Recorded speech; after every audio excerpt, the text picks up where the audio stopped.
अहम राजा पाठकः लघुजातकस्य अस्यां कक्षायां भवतं सर्वेषां हार्दिकं स्वागतं व्याहरामि। मैं राजा पाठक आप सभी का आज लघुजातक के इस कक्षा में हार्दिक स्वागत एवं अभिनंदन करता हूं। इसके पहले हम सभी लोगों ने लघुजातक के मंगलाचरण को देखा। मंगलाचरण को देखने के बाद से हमने ग्रंथ का प्रयोजन देखा था।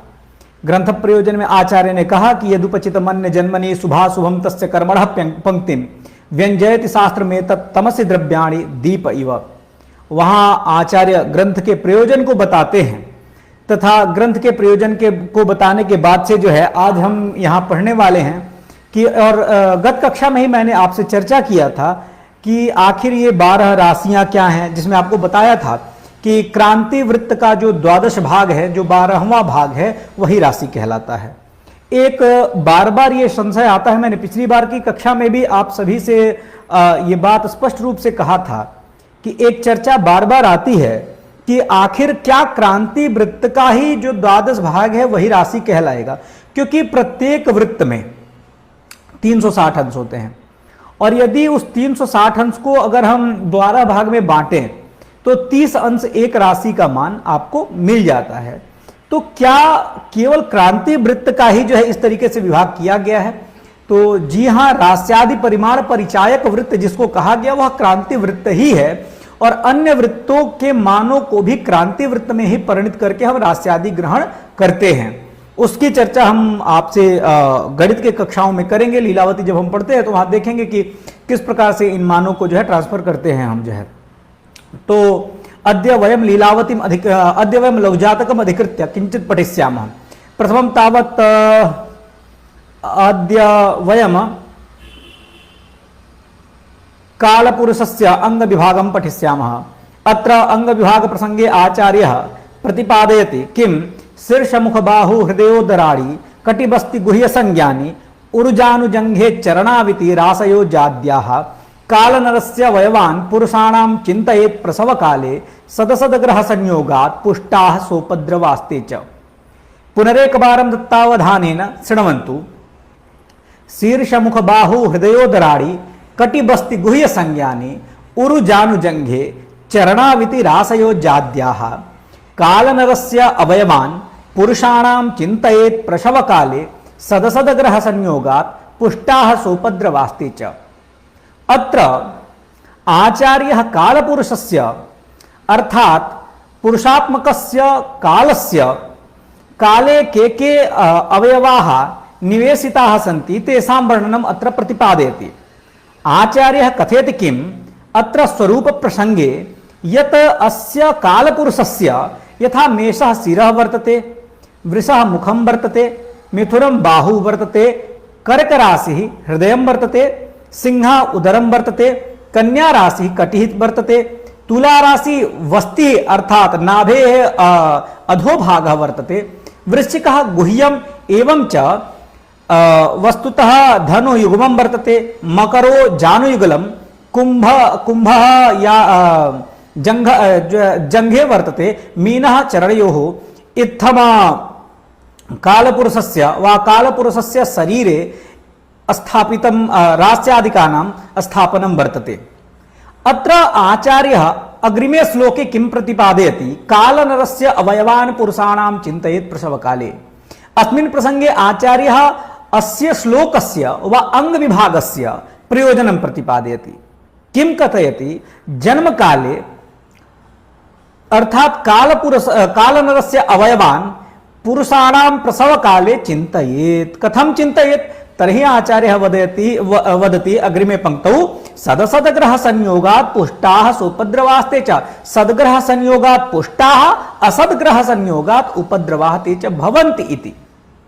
जन्म काले यथा पुरुषादि राशिषु शुभग्रह कांतेषु मनुष्याणां शीर्षादिकानाम् आरोग्यता पापाक्रांतेषु रोगित्वं पुनः प्रतिपादयति किं यत् संग्रामादि प्रविष्टस्य वस्तुतः व्रणादि ज्ञानं केन प्रकारेण भवति इदमपि प्रयोजनं वर्तते यत् खलु आचार्यैः श्लोकेस्मिन् प्रतिपादितं वर्तते। आचार्य जो है इस लघु जातक में जो है, अब जब प्रारंभ करते हैं, जैसे कि मैंने आपको बताया था कि 12 राशियों का विभाग का स्थापन किस प्रकार से किया गया है। इन 12 राशियों के विभाग के क्रम में आचार्य बताते हैं सबसे पहले, और मैंने आपसे कहा था कि अगर आप ज्योतिष जानते हैं या ज्योतिष शास्त्र में नए हैं तो आपको कम से कम 12 राशियों का नाम याद होना चाहिए कि मेष से लेकर के मीन पर्यंत 12 राशियां कौन कौन सी हैं। और इन मेष से लेकर के मीन पर्यंत जो राशियां हैं, इन राशियों का स्थापन काल पुरुष के, अर्थात एक पुरुष के रूप में काल की परिकल्पना की गई है, और उसी काल पुरुष के अंगों में जो है विभिन्न राशियों का स्थापन किया गया। क्योंकि जैसा कि मैंने आपसे इस कक्षा की भूमिका में ही बताया था कि जब बात फलित की होती है तो 3 चीजें मुख्य हो जाती हैं। पहला हुआ आपका भाव, दूसरा भावस्थ राशि, और तीसरे पे ग्रह। इन तीनों का ही पारस्परिक जो संबंध बनता है वह फलित स्कंध का आधार है। अब आप देखेंगे कि जब इन राशियों का स्थापन होता है, इन राशियों के स्थापन किस प्रकार से एक काल पुरुष के अंगों में जिस प्रकार से राशियों का स्थापन किया जाता है, ठीक उसी प्रकार से एक सामान्य मनुष्य के अंगों में भी इन राशियों का स्थापन किया जाता है। और उसे हम आगे के श्लोकों में या आगे के अध्यायों में देखेंगे कि किस प्रकार से विविध योगों में इस चीजों को आचार्यों ने घटा के बताया है। अब बताते हैं आचार्य यहां पे कि सबसे पहले ये जो 12 राशियां हैं उनका स्थापन जो है वो काल पुरुष के शरीर में किया गया है। काल पुरुष के शरीर में राशियों को बताते हुए आचार्य प्रतिपादित करते हैं कि शीर्ष मुख बाहु हृदय दनाड़ी क्रम से ये राशियां हैं। जैसे मेष राशि जो है काल पुरुष के शीर्ष में स्थापित है, वृष राशि जो है मुख में, मिथुन राशि जो है दोनों जो है कह सकते हैं कि बाहु मतलब हाथ में, और जो है आपकी कर्क राशि वो हृदय में, सिंह राशि जो है वो उसका स्थापन जो है काल पुरुष के पेट पर किया गया है, कन्या राशि को कटी भाग में स्थापित किया गया है, तुला जो राशि है उसको बस्ती क्षेत्र, बस्ती क्षेत्र किसको कहते हैं कि नाभि के जो है नीचे का भाग और जो है गुप्तांग के जो है ऊपर का जो हिस्सा है उसे बस्ती नाम से अभिहित किया गया है। वृश्चिक राशि को लिंग कहा गया है, धनु राशि को जंघा, अच्छा मकर राशि को घुटना, और कुंभ राशि को घुटने का जो निचला भाग मतलब जो मीन राशि जो कुंभ राशि है वो घुटने का निचला और पैर से ठीक ऊपर का भाग, और मीन राशि को पैर में स्थापित किया गया है। इन राशियों का स्थापन या इन विविध राशियों का स्थापन काल पुरुष के अनेक जो है अलग अलग अंगों में किया गया है। अब कहते हैं कि इसका प्रयोजन क्या है भाई, आखिर जो है इसका प्रयोग कब करेंगे, तो आचार्य इसका बताते हैं, जो प्रयोजन बताते हैं कि काल नरस्य अवयवान पुरुषाणाम चिंतयेत प्रसव काले। आचार्य कहते हैं कि इसका जो है विचार राशियों का और इनमें जो है इसमें जो अधिष्ठित ग्रह हैं या उसमें जो बैठे हुए ग्रह हैं उनका विचार कब किया जाए, तो आचार्य कहते हैं कि काल नरस्य अवयवान पुरुषाणाम चिंतयेत प्रसव काले, जन्म के समय में इनका चिंतन करना चाहिए। तो बोलते हैं कि ठीक है भाई, जन्म के समय में इनका विचार करेंगे, तो इनसे क्या विचार करेंगे, तो बिल्कुल स्पष्ट रूप से आचार्य यहां बताते हैं कि सदग्रह संयोगात, सदग्रह संयोगात असदग्रह संयोगात, सदग्रह संयोगात पुष्टाः असदग्रह संयोगात उपद्रवास्ते च भवन्ति इति। अर्थात सदग्रह के संयोग से मतलब जिस राशि पे अगर कोई सदग्रह बैठा होगा, कोई शुभ ग्रह बैठा हुआ है, तो वह ग्रह जो है अंग जो है वह मजबूत होता है, हिष्ट पुष्ट होता है। और जिस अंग में आपको कह सकते हैं कि अशुभ ग्रह बैठा है उस अंग में उपद्रव देखने को मिलता है। यहां उपद्रव शब्द का जो तात्पर्य है वह है कि उस अंग में कहीं ना कहीं कोई ना कोई कभी ना कभी दोष होता है। अच्छा, इसका विचार आचार्य ने जो है कहा, आप देखेंगे कि जब हम लोग बृहद जातक देखते हैं तो बृहद जातक के भी टीका में जो है कहते हैं वहां पे कि इनका विचार युद्धादि में भी व्रण के संबंध में किया जाता है कि आखिर आपको किसी अंग में चोट लगा है तो किस अंग में चोट लग सकता है और किस अंग में चोट नहीं लग सकता है। तो इस प्रकार से काल पुरुष के अवयवों को आचार्य यहां राशियों के माध्यम से बताते हैं। आपको बताया था कि जो लघु जातक नामक यह जो ग्रंथ है यह बृहद जातक का सार रूप है। अगर आपको लघु जातक में प्रवेश हो गया तो आप होरा स्कंध में प्रवेश पा सकते हैं। होरा स्कंध के ग्रंथों को समझने की जो क्षमता है आप में धीरे धीरे विकसित हो जाती है। अच्छा, अब इसी बात को आप देखेंगे कि आचार्य वराहमिहिर बृहत जातक में भी बताते हैं, और आचार्य जो है गर्ग वो भी राशियों का विभाजन काल जो है ठीक इसी रूप में काल पुरुष के शरीर में राशियों का ठीक इसी प्रकार से स्थापन भी करते हैं। अब आते हैं अगले विचारक क्रम में। आचार्य अग्रिम श्लोक में, अग्रिम सूत्र में क्या बताते हैं कि राशियों के वर्ण कौन कौन से हैं। अब इसके भी हम लोग जो है प्रयोजन पे विचार करेंगे कि आखिर क्या इसका प्रयोजन है, क्यों ऐसा आचार्य ने वर्णन किया है। तो यहां बताते हैं कि अरुण सित हरित पाटल पांडु विचित्रा सिते तरपि शंगौ। पुनः दत्तावधानेन शृण्वन्तु। अरुण सित हरित पाटल पांडु विचित्रा सिते तरपि शंगौ पिंगल करबुर बभ्रुक मलिना रुचयो यथा संख्यम। पुनः किम आचार्य प्रतिपादयति। अरुणसित हरित पाटल पांडु विचित्रा सितेतरपि शंगौ पिंगल करबुर बभ्रुक मलिना रुचयो यथा संख्यम। आचार्य श्लोकेस्मिन् प्रतिपादयति यत् अजादयो राशयः अर्थात मेषादयः राशयः येषां राशीणां वर्ण संबंधे आचार्य श्लोकेस्मिन् प्रतिपादयति किम मेष राशि अरुण अर्थात ईषद रक्तः, वृषः सित अर्थात श्वेतः, हरित इत्युक्ते मिथुनम हरितः शुकाभः, कर्कटः पाटलः अर्थात ईषद श्वेत रक्तः, सिंहः पांडुधूम्राभः अर्थात ईषद शुवलः, कन्या राशि विचित्रो अर्थात नाना वर्णयुक्त, तुला राशि सितेतरः अर्थात कृष्णः, वृश्चिकः पिशंगः अर्थात सुवर्ण वर्णः, धनुराशि अर्थात पिंगल ईशत कपिलः, मकर राशि करबुरः अर्थात शुक्ल कपिलो मिश्रित वर्णः, कुंभ बभ्रुः अर्थात कपिलः, मीनो अर्थात मीन राशि मलिनः मत्स्यवर्णः इत्यर्थः। एता राशीनां रुचयः अर्थात वर्णाः प्रोक्ताः। अत्र अस्मिन् श्लोके वा श्लोकस्यास्य किं प्रयोजनं वर्तते, कथम आचार्यः प्रतिपादयति, तर्हि अस्य श्लोकस्य व्याख्या प्रसंगे टीकाकारैः प्रतिपादितं यत् हृतनष्टादिषु द्रव्य वर्ण ज्ञानम एव अत्र श्लोकस्यास्य प्रयोजनम वर्तते। आचार्य क्या कहते हैं कि आखिर इसका जो है राशियों के वर्णों का प्रयोजन क्यों आखिर है, क्यों इनको बता रहे हैं, क्यों मेष आदि राशियों के वर्णों को बताने की आवश्यकता पड़ी। तो आचार्य कहते हैं कि जो हृत नष्टादि जो वस्तु के द्रव्य का जो वर्ण ज्ञान है उसके लिए और इनका प्रयोग अन्य भी तमाम अर्थों में फलित स्कंध में किया गया है। अच्छा, तो अब कहते हैं इस श्लोक में बताते क्या है।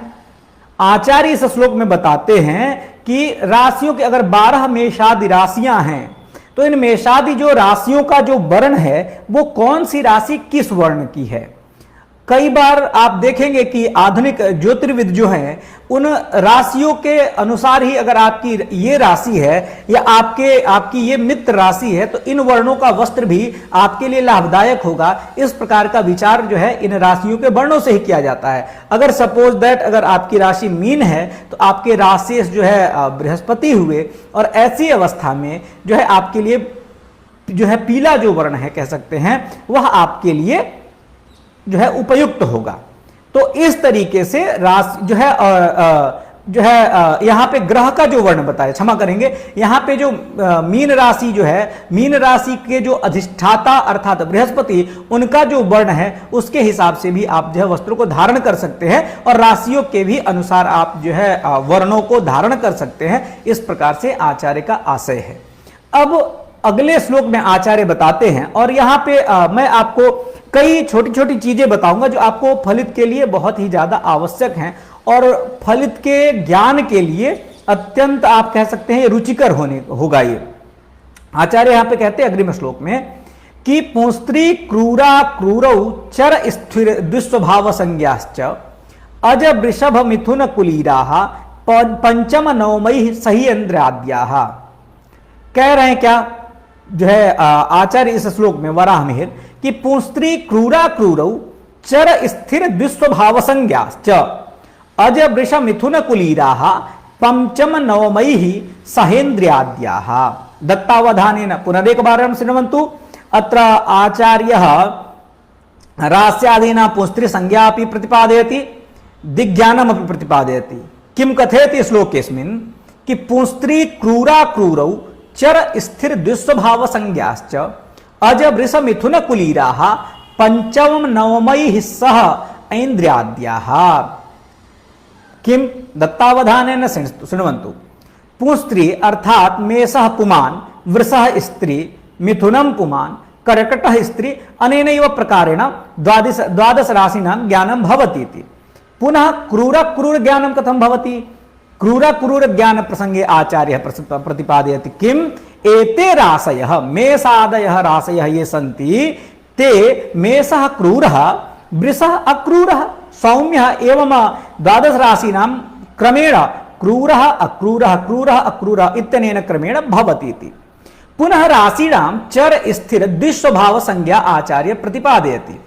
चर स्थिर दुस्वभाव या खलु संज्ञा प्रतिपादिता वर्तते दत्तावधानेन शृण्वन्तु। अत्र द्वादश राशयः सन्ति मेषादयः द्वादश राशयः सन्ति। तदनन्तरं किं आचार्यः प्रतिपादयति एते राशयः क्रमेण चर स्थिर दुस्वभाव संज्ञकाः भवन्ति इति। यथा मेषश्चरः वृषः स्थिरः मिथुनं दुस्वभाव संज्ञकः एवं अनेनैव प्रकारेण आवृत्ति क्रमेण द्वादश राशीनां चर स्थिर दुस्वभावादिकानां संज्ञा क्रियते। वस्तुतः अस्य श्लोकस्य वा चर स्थिर दुस्वभाव या खलु संज्ञा प्रतिपादिता वर्तते अस्य प्रयोजनं किं वर्तते? आचार्यः कथम राशि संज्ञादि दिग्विभागम् अत्र प्रतिपादयति, कथम रास्यादीनां चर स्थिर दुस्वभावादि चर स्थिर दुस्वभावादिकानां संज्ञा प्रतिपादयति। अस्मिन् प्रसंगे आचार्यः प्रतिपादयति यत् प्रयोजनम् अत्र किं वर्तते?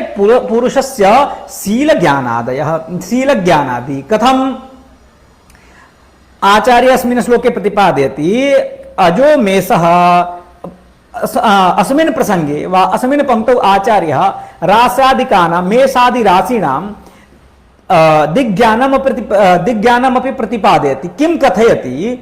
अजः मेषः अर्थात् तस्य पंचम नवमाभ्यां सह पूर्वदिक् वृषस्य किं स्वपंचम नवमाभ्यां सह दक्षिणादिक् मिथुनस्य अनेनैव प्रकारेण स्वपंचम नवमाभ्यां सह पश्चिमदिक् कुलीरः अर्थात् कर्कटः तस्य पंचम नवमाभ्यां सह उत्तरदिक् इति आचार्यः प्रतिपादयति।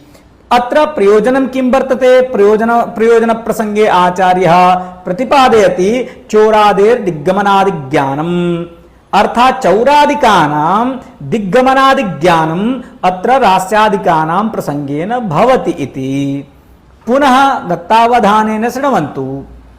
यहाँ हो क्या रहा है? आचार्य जो है राशियों की पुरुष स्त्री संज्ञा और इनका जो है और चर स्थिर दुस्वभाव संज्ञा तथा दिग्ज्ञान को इस श्लोक में बता रहे हैं। यहां बड़ा ही सुंदर तरीके से आचार्य ने एक बार में कह दिया कि पुंस्त्री मतलब जो मेषादि जो द्वादश राशियां हैं, ये मेषादि द्वादश राशियां क्रम से पुरुष और स्त्री संज्ञक हैं और इसको मैं अभी आपको डेप्थ में ले चलूंगा। दूसरा कहते हैं क्रूरा क्रूरौ मतलब ये जो 12 राशियां हैं वो क्रम से क्रूर एवं सौम्य संज्ञक होंगी। फिर आचार्य क्या कहते हैं कि चर स्थिर दुस्वभाव संज्ञाश्च इन राशियों की चर स्थिर एवं दुस्वभाव संज्ञा होगी। और फिर जो है कहते हैं कि अज वृष मिथुन कुलीराः पंचम नवमयि स ऐन्द्राद्याः। ऐन्द्राद्याः का मतलब क्या हुआ कि पूर्वादि दिशाओं के क्रम से इन राशियों का स्थापन होगा। अभी पद पदार्थ पंक्ति जो है पद पदार्थ तो लग गया लेकिन इसका तात्पर्य पूरी तरीके से समझ में नहीं आ रहा है बात। तो चलिए एक बार आप अपनी उंगली को ही देखिए और इसी के अनुसार हम लोग पूरे 12 राशियों के स्थापन को, इनके क्रूर अक्रूर चर स्थिर दुस्वभाव संज्ञाओं को समझते हैं। कैसे होगा यह, आप देखें कि मेषादि जो 12 राशियां हैं इनमें क्रम से 6 जो है पुरुष संज्ञक हैं और 6 जो है आपको स्त्री संज्ञक हैं।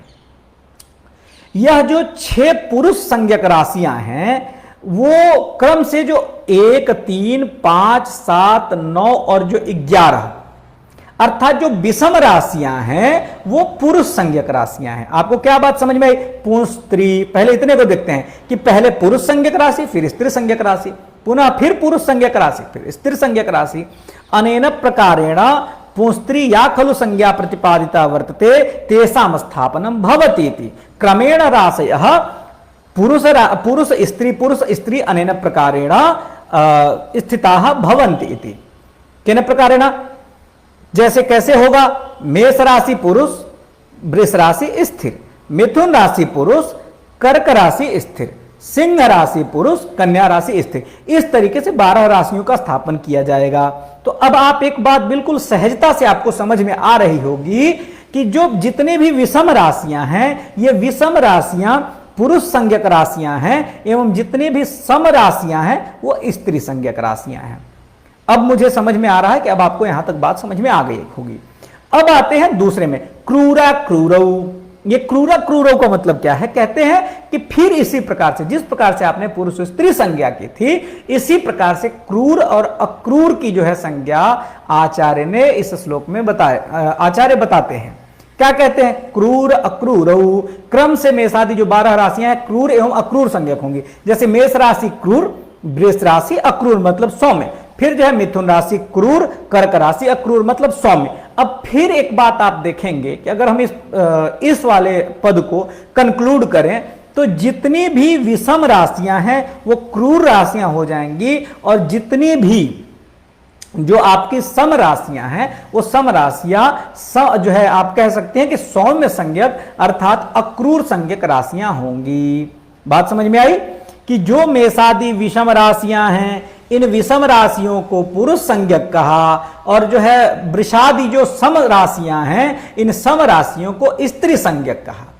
इसी प्रकार से इसी श्लोक के दूसरे पद में बताते हैं, दूसरा जो पद है क्रूरा क्रूरऊ।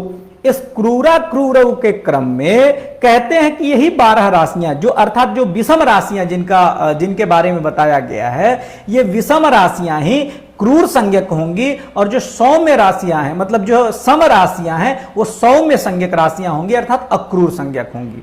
यहां तक बात समझ में आ गई।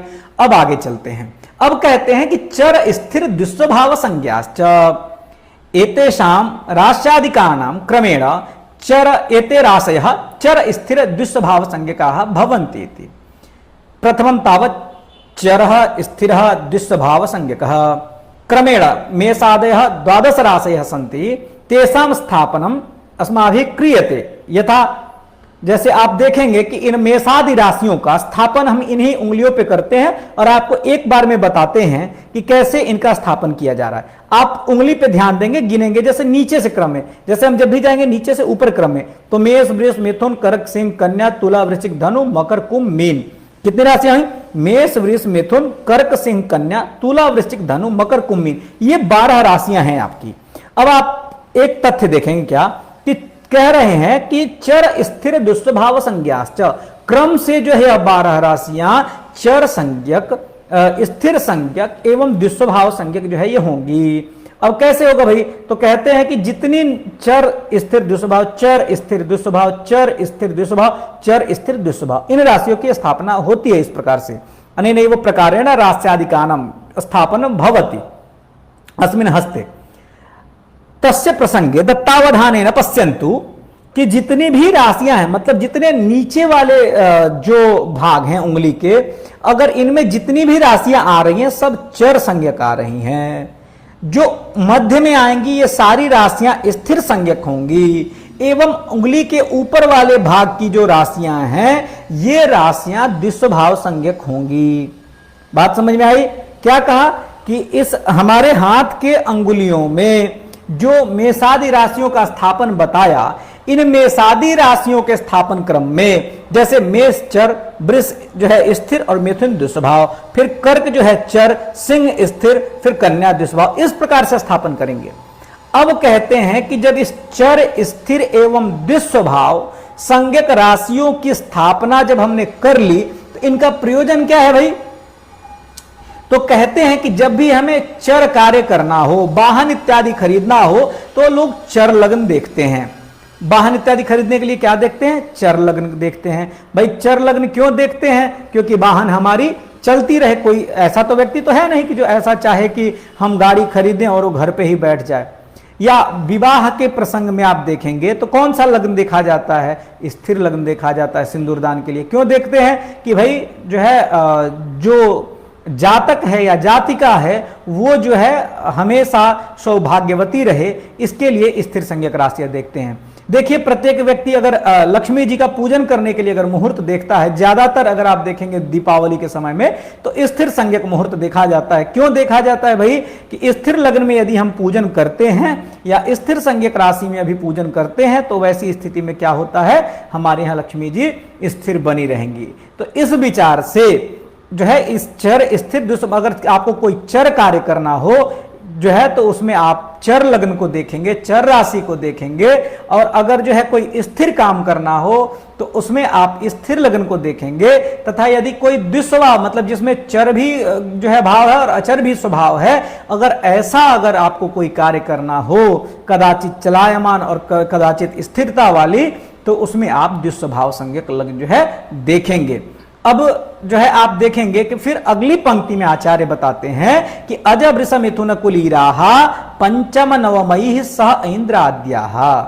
जो अज मने मेष, वृष मने वृष, मिथुन मने मिथुन और कुलीर मने कर्क। क्या कह रहे हैं? कि अज वृष मिथुन कुलीराहा पंचम नवमयी सह इंद्राद्याः। जो अब इस जो पंक्ति में आचार्य बता रहे हैं कि अज मने मेष, वृष मने जो है वृष, मिथुन मने मिथुन और कुलीर मने कर्क, ये जो चार राशियां हैं, ये चार राशियां अपने पंचम तथा जो राशि जहां है मतलब मेष, वृष, मिथुन, कर्क, ये जो चार राशियां हैं अपने से पांचवी तथा नौवीं राशि के साथ में पंचम नवमयी सह आचार्य अस्मिन् श्लोके प्रतिपादयति तृतीय चतुर्थे पादे यत अज वृष मिथुन कुलीराः पंचम नवमयी सह इंद्राद्याः। अर्थात अज वृष मिथुन कुलीरादयः राशयः स्वकीय पंचम नवमयी सह इंद्राद्याः अर्थात इंद्रादि दिक्षु स्थिताः सन्ति। इन दिशाओं में जो है कहते हैं कि मेष, वृष, मिथुन, कर्क जो राशियां हैं ये अपने से पांचवें और नौवीं राशि के साथ में पूरब में स्थित हैं। अब चलिए ये बात पंक्ति कैसे लगेगी देखते हैं। कहते हैं कि मेष राशि अपने से पंचम और नवम के साथ में, मतलब क्या हुआ कि मेष और मेष से पांचवा तो मेष, वृष, मिथुन, कर्क, सिंह, मतलब सिंह राशि, और उससे जो है उसी से नौवां मतलब मेष से ही नौवां कौन आएगा? धनु राशि। तो जो मेष राशि, सिंह राशि एवं धनु राशि मतलब मेष राशि जो है अपने से पंचम एवं नौवीं राशि के साथ में पूरब दिशा में स्थित है। तो मेष राशि अगर हो गया आपको पहले नंबर पे, इससे पांचवा हुआ सिंह राशि तथा इससे हुआ धनु राशि, ये तीन राशियां जो है आपको पूरब दिशा में स्थित हैं। बात समझ में आई? इसके बाद कहते हैं, अब आते हैं कि पूर्वादि क्रम से, मतलब हम लोग जो है दक्षिण हस्त के क्रम से चलते हैं। अगर हम पूरब की तरफ से मुंह करके खड़े हो जाएं तो हमारे ठीक दाएं हाथ की तरफ, दक्षिण हस्त के तरफ, दाएं हाथ के तरफ जो है दक्षिण दिशा आएगा। अब इस दक्षिण दिशा में कौन सी राशि आएगी? वृष राशि आएगा। और वृष राशि भी अपने पंचम एवं नवम राशियों के साथ दक्षिण दिशा में स्थित होगा। इसी प्रकार से पश्चिम दिशा में जो है आपका मिथुन राशि अपने से पंचम तथा नवम राशियों के साथ में स्थित किया जाएगा। एवं इसी प्रकार से उत्तर दिशा में कर्क राशि जो है अपने से पंचम एवं नवम राशियों के साथ में स्थापित किया जाएगा। ठीक है, यहां तक बात तो समझ में आ गई कि इन राशियों की जो है क्या क्या संज्ञाएं की गई हैं। अब देखिए, अब हम आते हैं कि आचार्य यहां अग्रिम श्लोक में क्या बताते हैं जो श्लोक संख्या 8 है, अस्मिन् श्लोके आचार्यः किं प्रतिपादयति दत्तावधानेन शृण्वन्तु। अत्र ये राशयः सन्ति तेषां सम्बन्धे आचार्यः प्रतिपादयति। पुनः अग्रिमे पंक्तौ नवांशकानां सम्बन्धे आचार्यः तेषाम् अधिपाः के ग्रहाः सन्ति तेषां सम्बन्धेपि प्रतिपादयति। अत्र 12 राशयः एवं राशीनाम् अधिपतयः के ग्रहाः सन्ति तेषां प्रतिपादनं श्लोकेऽस्मिन् वर्तते। अत्र आचार्यः प्रतिपादयति कुज शुक्र गेन्द्वर्क ज्ञ शुक्र कुज जीव सौर्य यम गुरवः। दत्तावधानेन पुनरेकवारं शृण्वन्तु। कुज शुक्र ज्ञ इंदु अर्क ज्ञ शुक्र कुज जीव सौर्य यम गुरवः चेद अनेन प्रकारेण पठ्यते। कुज शुक्र गेन्द्वर्क ज्ञ शुक्र कुज जीव सौर्य यम गुरवः भेषा नवांशकानाम् अजमकर तुलाकुलीराद्याः। किं प्रतिपादयति अग्रिमे पंक्तौ भेषा नवांशकानाम् अजमकर तुलाकुलीराद्याः। पुनरेकवारं दत्तावधानेन शृण्वन्तु। कुज शुक्र गेन्द्वर्कज्ञ शुक्र कुज जीव सौर्यम गुरवः भेषा नवांशकानाम् अजमकर तुलाकुलीराद्याः। आचार्यः अस्मिन् श्लोके 12 राशीणां सम्बन्धे के रास्याधिपाः सन्ति के ग्रहाः सन्ति तेषां सम्बन्धे प्रथमे पंक्तौ प्रतिपादयति। तदनन्तरं द्वितीये पंक्तौ प्रतिपादयति राशीणां नवांश सम्बन्धे। तदनन्तरं ते नवांशपाः के ग्रहाः सन्ति तस्मिन् सन्दर्भे आचार्यः कथयति कुज शुक्र गेन्द्वर्क्य ज्ञ शुक्र कुज जीव सौर्यम गुरवाः। क्रमेण मेषस्य कुज अर्थात भौमः अधिपतिः, वृषस्य शुक्रः, मिथुनस्य ज्ञ अर्थात बुधः, कर्कस्य चन्द्रः, पुनः सिंहस्य अर्क अर्थात सूर्यः, आदित्यः, कन्यायाः ज्ञ अर्थात बुधः, तुलायाः शुक्र इत्युक्ते शुक्रः, वृश्चिक राशेः वृश्चिकस्य भौमः अर्थात कुजः, पुनः किं प्रतिपादयति धन्विनो जीवः, पुनः प्रतिपादयति मकरस्य सौरी अर्थात शनिः मंदः, कुंभस्य यमः अर्थात शनिः, मीनस्य गुरवः अर्थात बृहस्पतिः। एते 12 राशीणां राष्ट्राधिपाः प्रतिपादिताः सन्ति। पुनः अग्रिमे पंक्तौ आचार्यः प्रतिपादयति किम् अत्र नवांशाधिपाः के सन्ति। नवांशाधिपानां प्रसंगे आचार्यः प्रतिपादयति भेषा नवांशकानाम् अजमकर तुलाकुलीराद्याः। अर्थात येषां नवांशकानां ते अजमकर कुलीराद्याः। अर्थात मेषस्य मेषाद्या नवांशाः धनवन्ताः, वृषस्य मकराद्या कन्यान्ताः, मिथुनस्य तुलाद्याः मिथुनान्ताः। एवं च अनेनैव प्रकारेण कर्कटस्य कर्कटाद्याः मीनान्ताः राशयः भवन्ति। मेषवत् तेनैव प्रकारेण सिंह धन्विनोः, वृषवत् कन्यामकरयोः भवति, मिथुन राशिवत् तुलाकुम्भयोः अपि भवति इति सर्वे जानन्ति। कर्कट वृश्चिक मीनयोः नवांशकानां रास्याधिपा अनेनैव प्रकारेण अधिपाः ज्ञेयाः यथा अस्मिन् श्लोके प्रतिपादितः वर्तते। एक बार सभी इसको हम फिर से समझते हैं हिंदी में कि इस श्लोक में आचार्य जो है राशियों के स्वामी को बताते हैं। अब जैसे हम लोगों ने कहा कि इस राशि के कौन से स्वामी हैं, तो आप देखेंगे कि कहा कि यो यो भावः स्वामी दृष्टो युतो वा सौम्यर्वा स्यात् तस्य तस्यास्ति वृद्धि। कहते हैं कि जो राशि अपने स्वामी से युत हो अथवा दृष्ट हो, यो यो भावः स्वामी दृष्टः युतो वा सौम्यर्वा, या फिर जो है सौम्य ग्रह से युक्त हो तो तस्य तस्यास्ति वृद्धि, उसके जो है भाव के फलों में वृद्धि देखी जाती है। तो अब कहते हैं आचार्य कि ठीक है, आखिर वो राशियों के स्वामी के राशियों के स्वामी का ज्ञान कैसे होगा, कैसे हम जान सकते हैं कि आखिर किस राशि का स्वामी कौन है। तो यहां आचार्य पहली पंक्ति में से श्लोक के बताते हैं कि कुज शुक्र ज्ञ इंदु अर्क ज्ञ शुक्र कुज जीव सौर यम गुरवः। भेषा अर्थात रास्येषाः रास्याधिपाः। कह रहे हैं कि ये रास्याधिप हैं। कौन कौन रास्याधिप हैं भाई? तो कुज मने मंगल। अब देखिए मेष आदि 12 राशियां हैं, मेष वृष मिथुन कर्क सिंह कन्या तुला वृश्चिक धनु मकर कुंभ मीन, ये 12 राशियां हैं। अब इन 12 राशियों में क्रम से जो है इनके अधिपतियों का, इन राशियों के अधिपतियों का प्रतिपादन किया गया है। अब भाई मेष राशि के अधिपति कौन है? तो कुज मने मंगल। जो है वृष राशि के कौन है? तो शुक्र। मिथुन राशि के कौन है? तो ज्ञ मतलब बुध। कर्क राशि के स्वामी कौन है? तो इंदु मने चंद्रमा। फिर सिंह राशि के कौन है? तो अर्क। कन्या राशि के स्वामी कौन है? तो ज्ञ मने बुध। जो है तुला राशि के कौन से स्वामी है? तो शुक्र। वृश्चिक के पुनः मंगल। और जो है धनु के आप देखेंगे तो जो है आपको बृहस्पति। मकर और कुंभ के शनि। और जो है पुनः मीन राशि के बृहस्पति, ऐसी संज्ञा दी गई है। अच्छा, अब इनके स्थापन की बात करेंगे कि आखिर किस प्रकार से ये विभाग किया गया है।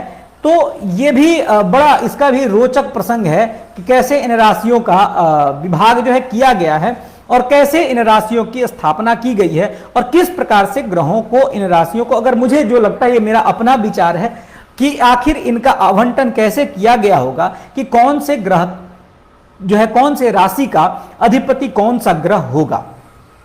इस प्रसंग में यदि आप विचार करें तो आप एक क्रम से एक काम कर सकते हैं कि मेष से लेकर के और मीन पर्यंत जो है राशियों को आप वर्टिकल लाइन में लिख दीजिए। मतलब सबसे ऊपर मेष, वृष, मिथुन, कर्क, सिंह, कन्या, तुला, वृश्चिक, धनु, मकर, कुंभ, मीन। इस प्रकार से आप जो है इन मेषादि 12 राशियों को लिख देते हैं। अब मेषादि 12 राशियों को लिखने के बाद से आप सबसे पहले देखिए, कहा कि राजा नौ रवि शीत गो क्षितिसुतः नेता जो है। तो अब कह रहे हैं कि ये जो श्लोक में बताया कि राजा नौ रवि शीत गुहु, अर्थात ये आचार्य बृहज्जातक में आचार्य वराहमिहिर बताते हैं कि जो सूर्य और चंद्रमा हैं वो अधिपति हैं, राजा हैं। तो देखेंगे कि आचार्य जो सूर्य है, सूर्य को जो है मिलता है आपको सिंह राशि और चंद्रमा को मिलता है कर्क राशि। अब कहते हैं कि जब सबसे पहले आप देखेंगे अधिपति का विभाजन हो गया, तो अधिपति के विभाजन के बाद से किसको दिया जाएगा? तो इसके बाद से राजा के बाद से अधिकार दिया गया राजकुमार को, अर्थात बुध को। तो एक राशि नीचे की और एक राशि ऊपर की आप जो है दे दें। तो आप देखेंगे कि सिंह के ऊपर कन्या और इधर कर्क के नीचे जो है आपको मिथुन राशि, यह जो है बुध को मिल जाता है। चलिए, अब बात आती है कि इसमें जो है आपने राजकुमार को तो दे दिया। अब कहा कि जो सितेज्य सचिवों कहा है इनको कि जो सित मने जो शुक्र है और जो बृहस्पति है, ये दोनों जो है कहा गया कि सचिव हैं। तो सचिव को स्थान कहाँ दिया जाए? क्योंकि आप जानते हैं कि सचिव का स्थान राजा के समीप होता है। तो इसके बाद से सचिवों को जो है राशियां दी गई। अब सचिवों को जब राशियां दी गई तो अब यहां शुक्र को पहले तो बृहस्पति को दे देना था क्योंकि वो देवगुरु हैं। तो कहा कि नहीं, कर्म फल प्रदातृत्वेन जो है इनको क्या किया गया कि शुक्र को यहां दोनों तरफ रखा गया। तो एक राशि नीचे में जो है दे दी गई आपको वृष और एक ऊपर में कन्या की दे दी गई तुला। मतलब वृष और तुला के जो स्वामी है वो शुक्र को बना दिया गया। अब ठीक है, अब ये तो बात हो गई कि ये राशियों का स्थापन यहां तक हो गया। अब कहा कि अब इसमें किसको दिया जाए? तो अब बात आई कि अब जो है देना है किसे? वो देना था सेनापति को, क्योंकि सेनापति से ही ये सब जो है आच्छादित होंगे, रक्षित होंगे। तो ठीक देखें आपकी जो है इसके नीचे अर्थात वृष के नीचे आपको मेष को देता है और मेष राशि को, और उधर तुला के ऊपर जो है वृश्चिक राशि जो है मंगल के लिए स्थापित की गई। मंगल को इन दो राशियों का अधिपति बताया गया। अब ऊपर की 4 राशियां बची जिसमें कि आपको धनु, मकर, कुंभ, मीन। तो कहा कि भृत्यस तथा तरणिजः, ये जो तरणिज जो है आपका शनि, वो जो भी मैं श्लोक के ये रेफरेंसेस बोल रहा हूं ये आचार्य वराहमिहिर कृत बृहज्जातक के रेफरेंसेस हैं, आप इनको ध्यान से सुनेंगे। तो भृत्यस तथा तरणिजः कहा कि यह जो तरणिज माने जो शनि है, सूर्य का जो है, सूर्य से आपत्य पुमान जो है, जो शनि है, तो वो शनि भाई क्या था? भृत्य था। तो इस भृत्य को, क्योंकि भृत्य जो होता है वो घर का सारा भेद जानता है। अगर आप कह लें कि अगर आपके यहाँ कोई कार्य करने वाला भृत्य है तो भृत्य लगभग आपके घर के सारे बातों को जानता है कि आपके यहाँ क्या चीजें चल रही हैं और घर में क्या पक रहा है। तो 2 राशियों को वहीं भृत्य को दिया और कहा कि इस भृत्य को देवगुरु बृहस्पति के निरीक्षण में रख दिया गया। अतः एक अंतिम की राशि मतलब इस जो है भृत्य के ऊपर की राशि मतलब मीन राशि और एक नीचे की राशि धनु राशि जो है देवगुरु बृहस्पति के लिए दे दी गई। तो इस प्रकार से आप देखेंगे कि राशियों का स्थापन या राशियों का जो विभाग किया गया, मेषादि राशियों का विभाग इन तत्त ग्रहों के लिए, ये मेरा अपना विचार था या जो मुझे लगता है कि इस प्रकार से किया गया होगा। सबके अपने स्वतंत्र विचार हो सकते हैं, इससे मेरा आपका जो है कह सकते हैं कि कहीं क्लेश जो है क्लैश नहीं होगा, आपको इससे कहीं उससे ये नहीं होने सकती है, आपका कुछ और भी लॉजिक हो सकता है या हो सकता है कि इससे बेहतर भी आपने कुछ सोच रखा होगा। तदनंतर आते हैं, फिर कहते हैं अब भेषा अर्थात भेष शब्द का अर्थ भ, गृह, भानि, ये सब जितने भी पद हैं वो कहते हैं कि चैकार्थ संप्रत्यया, ऋक्ष, भवन, भानि, भ, भे, ये सब जितने भी शब्द हैं ये शब्द जो है क्या है कि चैकार्थ संप्रत्यया, ये सब एकार्थक हैं, मतलब राशि के ही जो है ये प्रतिपादक हैं, इनसे राशि का ही ज्ञान होता है। कहते हैं कि भेषा जो शब्द है, भेषा का तात्पर्य क्या है, तो भेषा का मतलब है जो राशेष हैं, राशेषा, राशियों के जो अधिपति हैं। चलिए यहां तक तो बात समझ में आ गई कि ये राशियों के अधिपति के बारे में जो है इनका आचार्य ने प्रतिपादन कर दिया। अब कहते हैं कि नवांश का नाम अज, मकर, तुला, कुली, राद्या। अब नवांश का वर्गीकरण कैसे किया जाए, नवांश का नाम स्थापनम कथम भवति, आचार्य अत्र प्रतिपादयति श्लोकेस्मिन् अंतिमे पंक्तौ भेषा नवांश का नाम अज, मकर, तुला, कुलीर आद्याः। अज, मकर, तुला, कुलीर के क्रम से इनका विभाग किया जाएगा। अब इनका विभाग कैसे करेंगे, गणितीय प्रक्रिया से एक बार समझते हैं। देखिए नवांश का मतलब होता है नवम अंश, ठीक है, क्या अर्थ होता है, तो नवमांश का अर्थ हुआ नवम अंश। नवम अंश कह देने से इसका तात्पर्य हुआ कि एक राशि, मतलब एक राशि कितने अंश की हुई, तो आप जानते हैं कि एक राशि में जो है 30 अंश होते हैं, ठीक है भाई, एक राशि में 3 अंश हो गए। अब कह रहे हैं कि एक राशि में जब 30 अंश होंगे, अच्छा एक बार आप इसके लघु गणना को समझ रहे, क्योंकि लीलावती में भी मैंने काल के विभिन्न अवयवों के संदर्भ में आपसे चर्चा जो है मैंने किया था कि आखिर इसका विभाग कैसे किया जाता है। तो सामान्यतः आप जानते हैं कि 12 राशियों का एक भगण होता है, एक राशि में 30 अंश होता है, एक अंश में 60 कला होता है और एक कला में 60 विकला होता है और एक विकला में 60 प्रति विकला होता है। इस प्रकार से सामान्य विभाजन आचार्य के द्वारा या हमारे पूर्वाचार्यों के द्वारा प्रतिपादित है। अब जो ये कहते हैं कि भेषा नवांश का नाम अज, मकर, तुला, कुलीराद्या, इसका तात्पर्य क्या था, नवांश और नवांशों के स्वामी को कैसे जानेंगे, तो उसके संदर्भ में आचार्य यहां बताते हैं कि एकदम स्पष्ट कहा कि नवांश का नाम अज, मकर, तुला, कुलीराद्याः राशयः अवस्थिताः वर्णिताः सन्ति। ये अज, मकर, तुला आदि के क्रम से राशियों का बताया गया है। अब इनको स्थापन कैसे करेंगे, चलिए देखते हैं। एक राशि में अंश कितने हुए, तो 30 जो है एक राशि में होगा 30 अंश। अब यदि हम 30 अंश को 9 से भाग दे दें, यदि 30 अंश को हम 9 से भाग देते हैं तो कितना आएगा, 9 त्रिका 27, 3 जो है आपको 3 बार में चला जाएगा, 27 आ जाएगा, 3 फिर भी शेष बच जाएगा। अब ये 3 जो है आपको 9 से कटेगा नहीं, तो हम करेंगे क्या कि फिर इस अंश को कला में बदल देंगे। हम अब जो वैल्यू लाने वाले हैं वो किस में आएगा, कला में।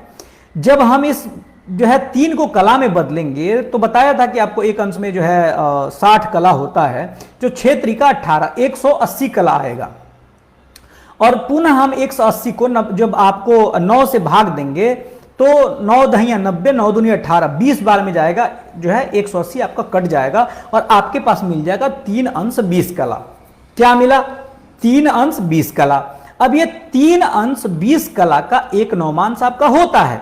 अब आप एक काम करें कि मेष के क्रम से 3 अंश 20 कला तक प्रथम नवमांश, 3 अंश 20 कला से जो है 6 40 तक दूसरा और तीसरा हो जाएगा आपका 10 तक।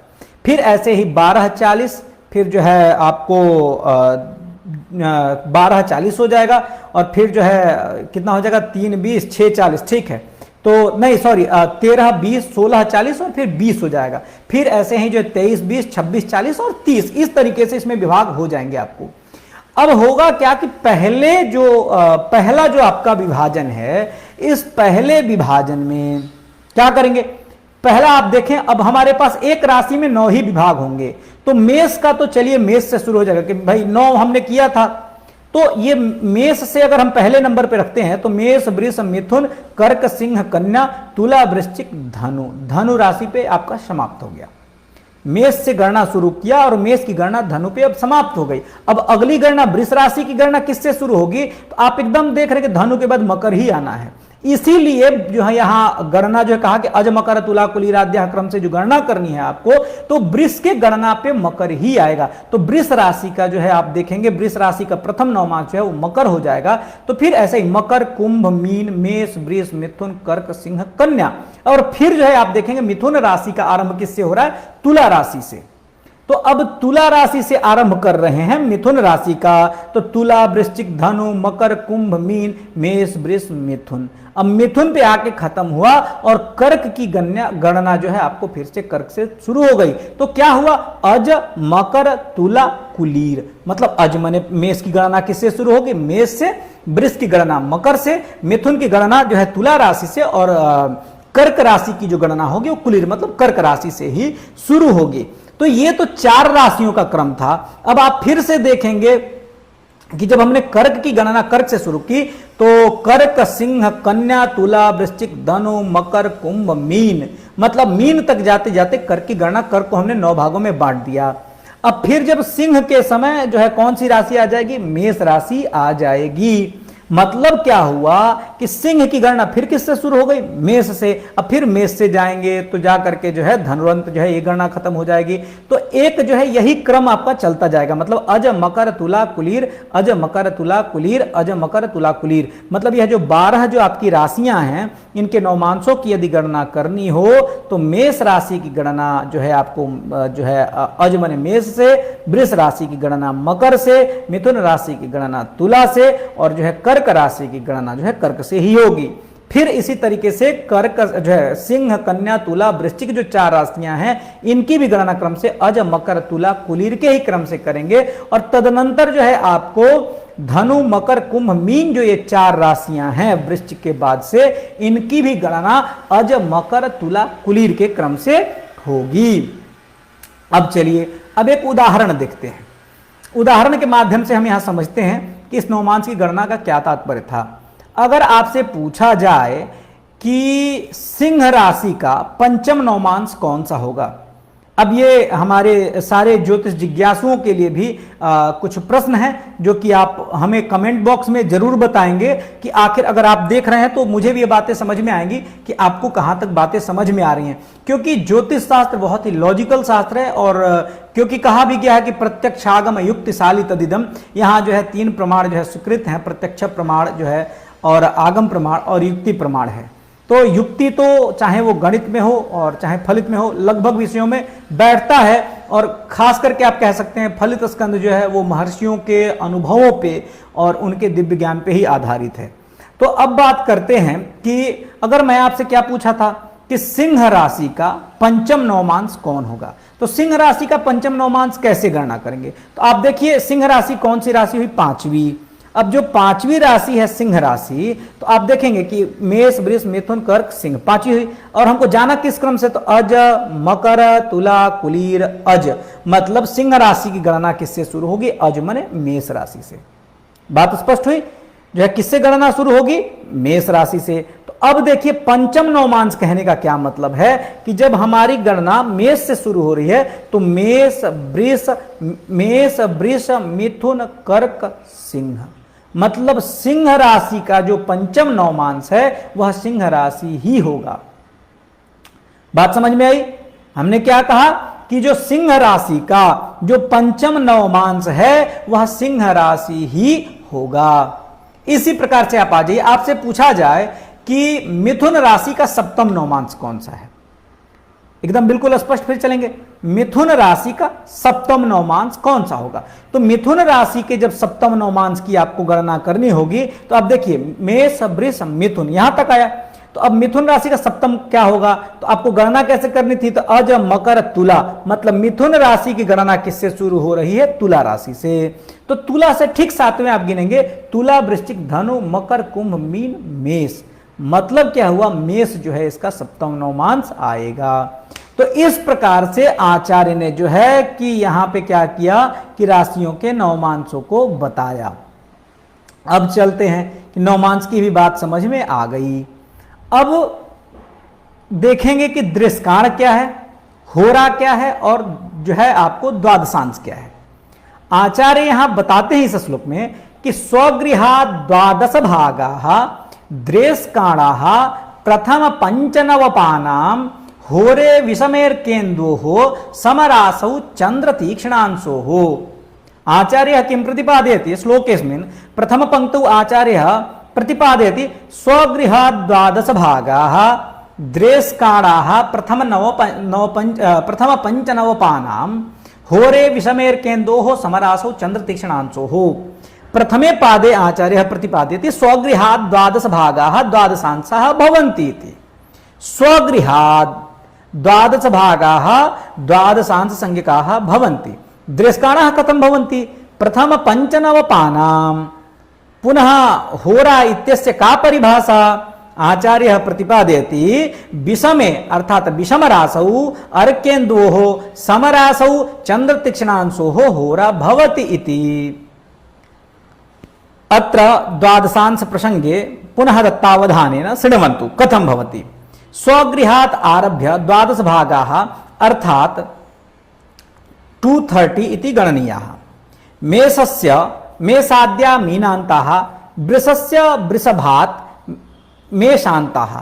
अनेनैव प्रकारेण सर्वत्र अर्थात मिथुनस्य मिथुनात्, तदनन्तरं कर्कस्य करकात्, सिंहस्य सिंहात्, अनेनैव प्रकारेण द्वादश भागाः गणनीयाः। द्वादशांशकानां रास्याधिपा एव अधिपतयः, द्वादशांशकानां अधिपतयः भिन्नाः एव न भवन्ति। ये रास्याधिपाः प्रतिपादिताः सन्ति पूर्व प्रसंगे ते एव रास्याधिपाः अत्रापि गणनीया। द्रेष्काणाः कथं भवन्ति इति प्रथम पंचनवपानां द्रेष्काणः वस्तुतः राशि त्रिभागः भवति। एवं अनेनैव प्रकारेण प्रथम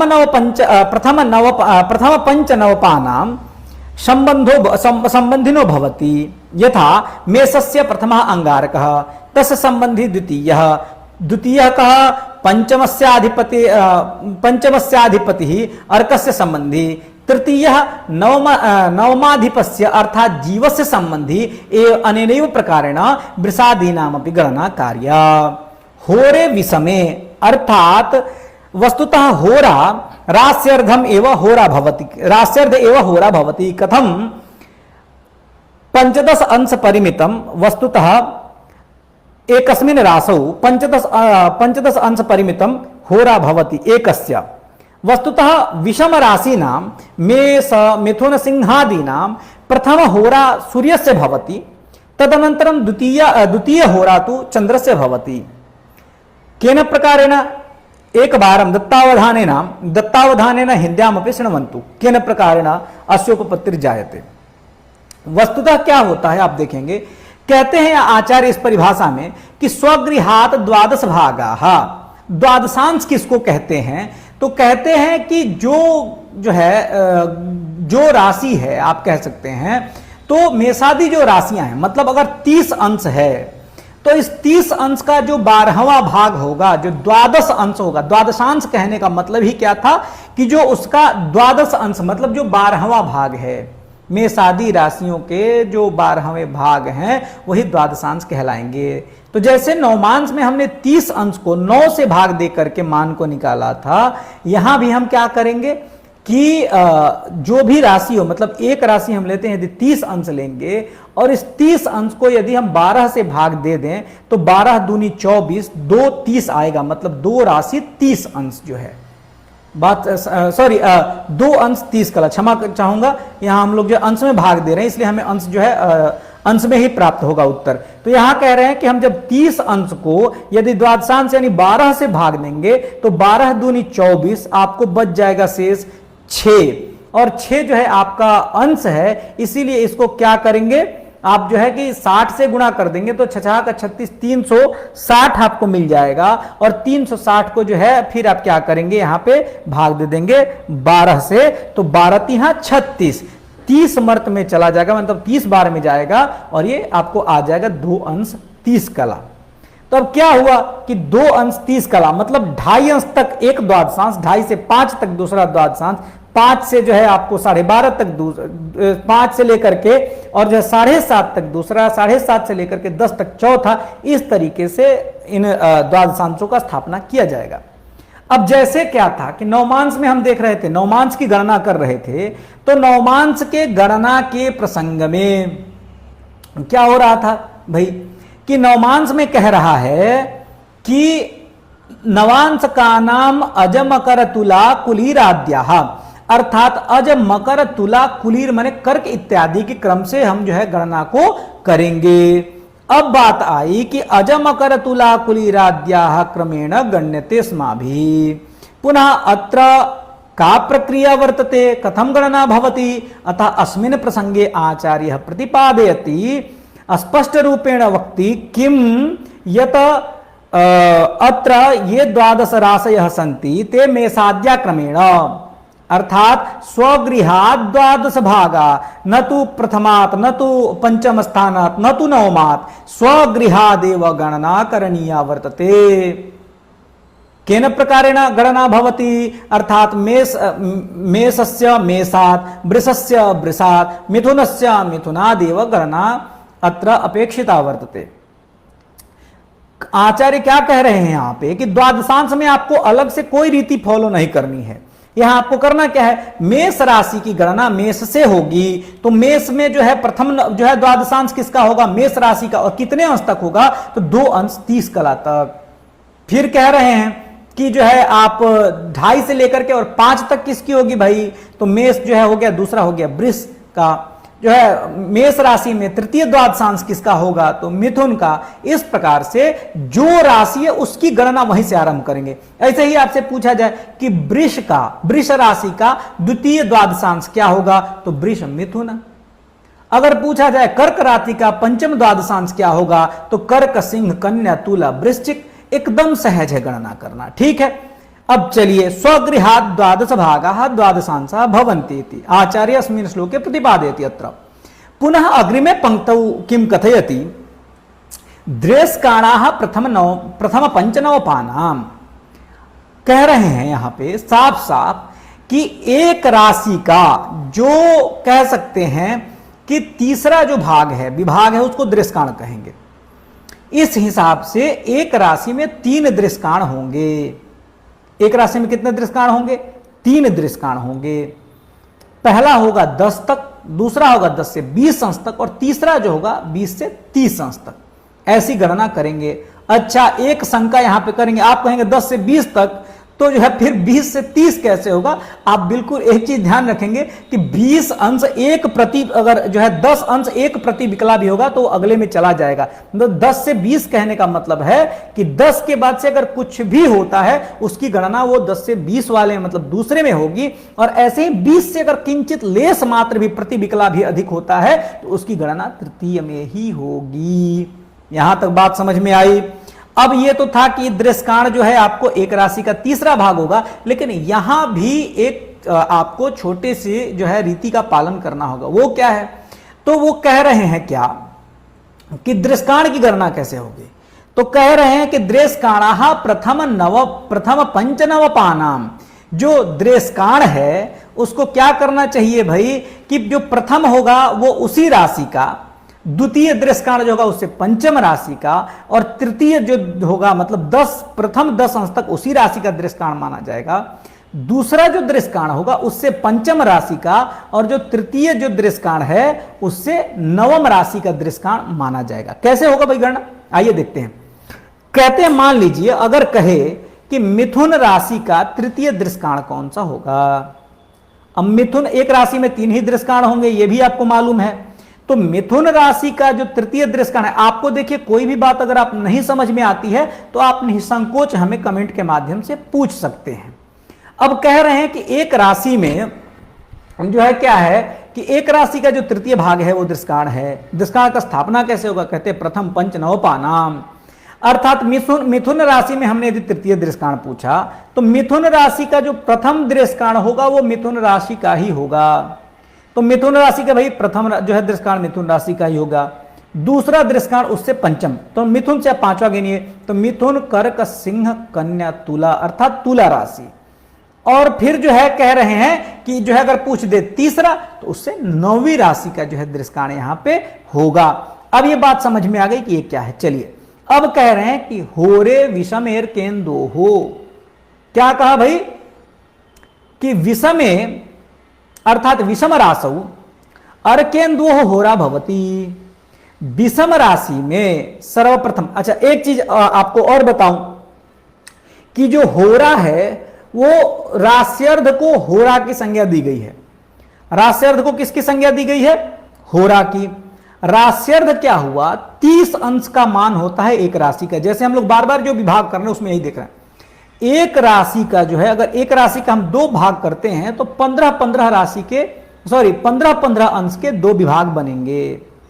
अब इन 15-15 अंशों के 2 विभागों में एक समस्या यहां पे हमें आती है कि यहां सामान्य रूप से ऐसे विभाजन नहीं किया गया। होरा में सिर्फ 2 ग्रहों को ही दिया गया है, एक सूर्य को और दूसरी होरा चंद्रमा की। एक राशि में मात्र 2 ही ग्रहों की होरा होगी, किसकी किसकी, सूर्य चंद्रमा की। कैसे आप देखते हैं अहोरात्र में भी जो है रात्रि का मालिक कौन होता है, चंद्रमा, दिन का मालिक कौन, सूर्य। इसी प्रकार से एक राशि में यदि आप देखेंगे तो 2 ग्रहों की होरा होती है। कहा क्या, विषमे अर्केंदो हो, विषम राशि में शुरू के जो 15 अंश की होरा होती है वो होती है अर्कस्य सूर्यस्य भास्करस्य, अर्थात विषम राशि में शुरू के 15 अंश की जो होरा होगी वह होरा जो है सूर्य की होगी। और उसके बाद 15 से लेकर के 30 अंश तक को जो है जो दूसरी जो होरा होगी अंतिम उत्तरार्ध 15 अंश की, वो होरा जो है चंद्रमा की होगी। चलिए ये तो बात आपको समझ में आ गई कि विषमेर केंदो हो और समरासौ। फिर क्या कह रहे इसी श्लोक में कि समरासौ चंद्र तीक्ष्णांशो हो, अर्थात समराशि में क्या स्थिति परिस्थिति बन रही है।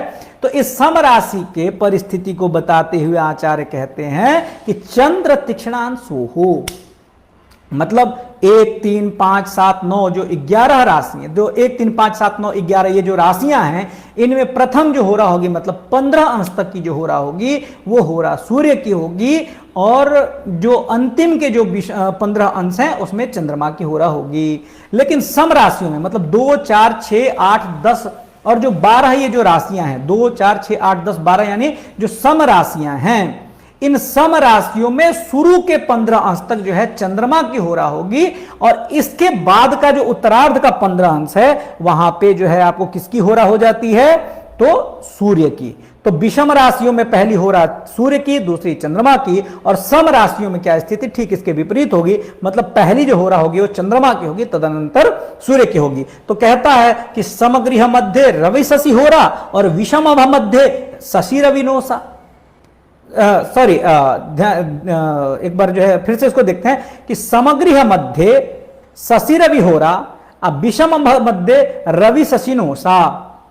क्या कहा कि समगृह मध्य अगर कोई सम राशि है, गृह मतलब आपको बताया भी कि यदि कोई सम राशि है तो सम राशि के आरंभ के 15 अंश तक में जो है किसकी होरा होगी, तो समगृह में 15 अंश तक जो है जो होरा होनी है वो आपको चंद्रमा की होरा होगी, और द्वितीय होरा जो है सूर्य की होगी। इसी प्रकार से विषम राशियों में जो है किसकी होरा होगी, तो विषम राशियों में पहले जो है सूर्य की होरा होगी, और दूसरी होरा जो है 15 से 30 अंश तक की होगी वो जो है चंद्रमा की होगी। तो इस प्रकार से होरा का भी विभाजन आचार्य ने यहाँ पे बता दिया है। समय खैर अधिक हो रहा है तो आज इस क्लास को हम यहीं पूर्ण करते हैं।